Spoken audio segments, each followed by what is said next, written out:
Video शुरू करने से पहले आपको बता दें कि यदि अभी तक आपने हमारे चैनल को सब्सक्राइब नहीं किया है तो अभी कर लें और साथ में नोटिफिकेशन घंटी को भी दबाएं ताकि हमारी वीडियो सबसे पहले आप तक पहुंच सके। प्रिय बंधुओं, त्रेता युग में एक तरफ जहां मर्यादा पुरुषोत्तम भगवान श्री रामचंद्र जी का अवतार हुआ, तो इसी युग के अंदर श्रवण कुमार भी पैदा हुए, जिनके नाम की महिमा युगों युगों बाद भी गाई जाती है।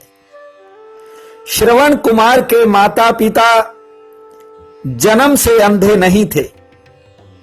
ऐसा कहा जाता है कि पहले उनके संतान नहीं थी और संतान के लिए जब उन्होंने कठोर तप किया तो स्वयं ब्रह्मा जी ने कहा था कि संतान का सुख आपके भाग्य में नहीं है, लेकिन फिर भी यदि आप संतान चाहते हो तो आपको अपनी आंखों से हाथ धोना पड़ेगा, ये आंखें दान करनी पड़ेगी। और कहते हैं कि अपने लाल को देखने की इच्छा के लिए श्रवण कुमार के माता पिता ने अपनी आंखें दान में दे दी थी।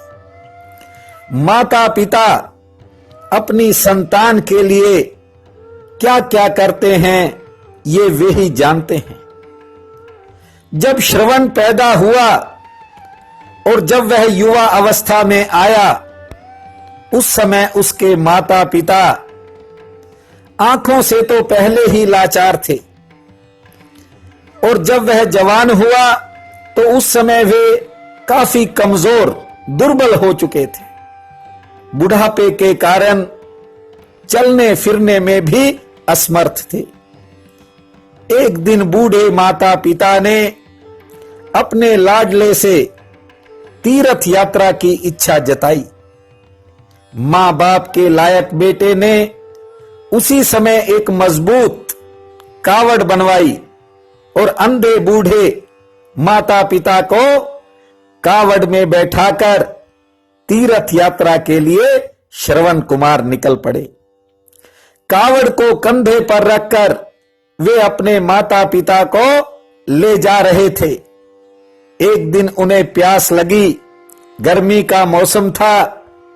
जब मां बाप ने जल की इच्छा जताई तो श्रवण कुमार ने उन्हें एक सुरक्षित स्थान पर बैठा दिया और लोटा लेकर जल भरने के लिए निकल पड़े।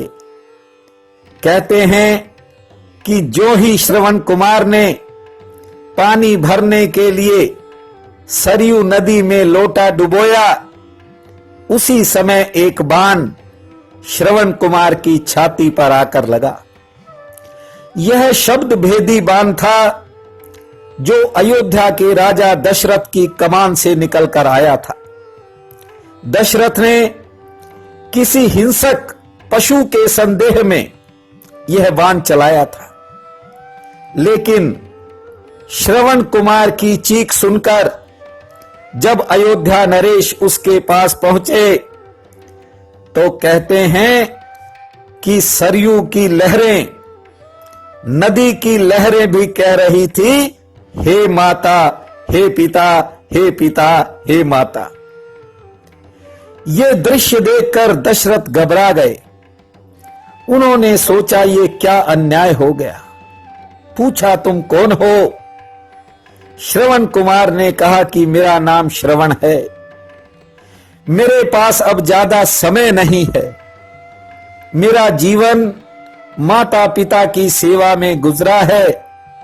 मैंने मां बाप के सिवा किसी अन्य भगवान को कभी नहीं पूजा। मेरे माता पिता ही मेरी महामाई और महादेव हैं। हे राजन, मेरे सब उद्देश्य पूरे हो गए। अंतिम बात यह है कि कुछ ही दूरी पर मेरे अंधे और बूढ़े माता पिता हैं। वे प्यासे हैं। ये लोटा जल भर कर ले जाओ और ये मेरी वसीयत है, अंतिम इच्छा है आप उन्हें जल अवश्य पिला देना। भले ही मैं उनके काम के लिए जिया और उनके कार्य के लिए ही अपने प्राण दे रहा हूं, लेकिन उनके ऋण से उऋण मैं कभी नहीं हो सकता, अर्थात मैं उनका कर्ज कभी भी नहीं उतार सकता। जो ही श्रवण कुमार के प्राण कंठगत हुए, कंठों में प्राण आए, त्यों ही उन्होंने अपने माता पिता को अंतिम प्रणाम कह दिया। बंधुओं, माता पिता की सेवा से बड़ी कोई सेवा दुनिया में नहीं होती, लेकिन वर्तमान समय में हालात कुछ बदल गए हैं। दुनियावी चकाचौंध ने हालातों में परिवर्तन कर दिया है।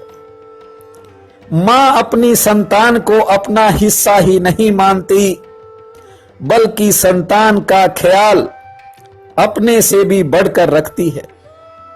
परिवार के अन्य सदस्य भले ही पुत्र से तरह तरह की इच्छाएं रखे, लेकिन मां तो अपने बच्चे के सकुशल घर लौटने की प्रतीक्षा करती है, चाहे रात कितनी भी हो जाए। जन्म के साथ साथ बच्चे का पालन पोषण भी आत्मा से करती है। बहुत बार ऐसा भी होता है कि बच्चा जब गोदी में पहली सांस लेता है, उस समय मां अंतिम सांस ले रही होती है। मैंने मातृत्व से बढ़कर दुनिया में अन्य कोई सुंदरता नहीं देखी। मेरी मां मुझे कहती थी कि जब तू छोटा था तो इतना कमजोर था कि कोई दूसरा तुझे गोदी में ठीक ढंग से उठा ही नहीं सकता था। तू बड़ा कमजोर था छोटा होते हुए, लेकिन आज मैं बड़ा हो गया हूं, किंतु मेरी मां नहीं है। आज के दिन ही उसने इस दुनिया को अलविदा कहा था। बंधुओं, ये संसार है, चलता रहता है, लेकिन मां की जो ममता है, उसका जो आशीर्वाद है, वह सहारा बनके कायम रहता है। मैंने सुना है कि मां की दुआ कभी खाली नहीं जाती, क्योंकि वे भगवान से टाली भी नहीं जा सकती। दिवंगत माता श्री की कृपा हमारे इस चैनल के सभी बहन भाइयों पर बरसे। आज उनकी पुण्यतिथि पर उनसे ये दुआ मांगता हूं, और हर जन्म में मेरी मां मुझे उसी रूप में मिले, केवल ईश्वर से इतना चाहता हूं। आप सबकी तरफ से उन्हें आज उनकी पुण्यतिथि पर शत शत नमन करता हूं, और आपसे आग्रह है कि यदि मां बाप जीवित है तो उनकी सेवा करें, और यदि परलोक में हैं तो आप हर पल उन्हें स्मरण करें, क्योंकि उनकी कृपा से ही आपकी सांसें अंदर और बाहर आ जा रही हैं। आज फाल्गुन कृष्ण पक्ष की तृतीया है। सूर्य देवता प्रातः 6:56 पर उदय होंगे। शाम 4:30 बजे से 6 बजे तक राहु काल रहेगा। प्रातः उठकर ओम सूर्याय नमः के महामंत्र का जाप करना, 1 लोटा सूर्य देव को जल का अर्पित करना, रुके हुए काम निरंतर गतिशील होते नजर आएंगे। प्रिय बंधुओं व मातृदेवी शक्तियों, आज 4 मार्च दिन रविवार है। आप सबको मेरा नमस्कार है। आज का राशिफल इस प्रकार है। मेष, कार्य क्षेत्र के लिए दिन आराम वाला है। कोई रुका हुआ काम बन सकता है, जिससे मनोबल में बढ़ोतरी होगी। किसी समारोह में शामिल हो सकते हैं। परिवार में कोई मामूली वैचारिक मतभेद हो सकता है। श्वेत पक्ष आज थोड़ा मध्यम रह सकता है। वृष, मन में कुछ नया करने का विचार पैदा होगा। करीबी लोगों का और मित्रों का सहयोग मिलेगा। परिवार में समय सुखपूर्वक बीतेगा और कोई विशेष समाचार आज के दिन को विशेष भी बना सकता है। मिथुन, पुरानी कोई मेहनत आज आपकी सफलता की तरफ बढ़ सकती है। स्वभाव में थोड़ा उतार चढ़ाव रह सकता है और साझेदारों से दिन में कोई वैचारिक मतभेद बन सकता है। सेहत लगभग ठीक रहेगी। संतान की तरफ से शुभ समाचार मिलेगा और कोई धन लाभ भी मिल सकता है। करक, परिस्थिति मन को गंभीर रखेगी। रोजगार संबंधी कार्यों में अतिरिक्त व्यस्तता रहेगी। सेहत लगभग ठीक रहेगी। कोई लाभ भी मिल सकता है और आज अपनों से मिलन होगा। सिंह, कार्य क्षेत्र संबंधी कुछ काम मन को निराश कर सकते हैं। गृहस्थ में थोड़ा खर्च बढ़ सकता है। आमदन का कोई नया जरिया सामने आने की पूरी संभावना है। सेहत लगभग ठीक रहेगी और कुछ नए लोगों से मुलाकात होगी। कन्या, किसी काम में दिन भर व्यस्तता रह सकती है। अन्य जनों के काम खुद के निजी काम को प्रभावित कर सकते हैं।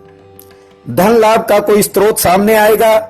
सेहत लगभग ठीक रहेगी और कार्य क्षेत्र व कार्य व्यवहार से कोई लाभ भी मिलेगा। तुला, कार्य क्षेत्र में अचानक कोई दौड़ धूप बढ़ सकती है। यात्रा में किसी कठिनाई से सामना हो सकता है। किसी नए स्रोत से आमदन भी होगी। नई योजना में सफलता का योग है और पुराने संबंध काम आएंगे। सेहत पक्ष सामान्य है। वृश्चिक, दिन थोड़ा संघर्षपूर्ण रह सकता है। कामकाज में भी अधिक काम का दबाव रह सकता है। आमदन की दृष्टि से दिन ठीक है। यात्रा लाभकारी रहेगी। दूसरों के कुछ काम आपको आज टिक कर नहीं बैठने देंगे। धनो, किसी विशेष सहयोग से आमदन का कोई नया रास्ता खुल सकता है। गृहस्थ की कोई चिंता मन को कुछ समय के लिए बेचैन कर सकती है। कुल मिलाकर दिन सामान्य है और सेहत व यात्रा के प्रति आज सचेत रहें। मकर, संतान से संबंधित कार्यों में थोड़ी व्यस्तता रह सकती है। कार्य क्षेत्र में मन कम लगेगा लेकिन आमदन आपको आज अच्छी होगी।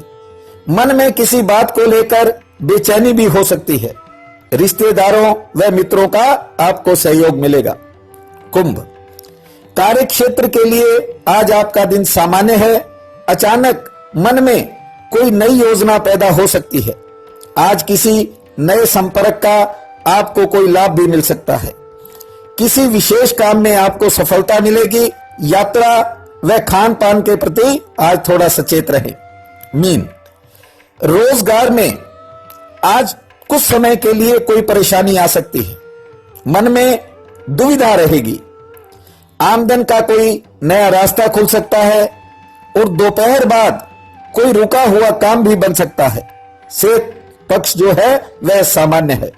आज का दिन आप सबके लिए अति शुभ फलदायी हो। परम पिता परमात्मा और सूर्यदेव पूरे दिन आपके सहाय हों, यही मेरी प्रार्थना है। आप सबका बहुत बहुत धन्यवाद।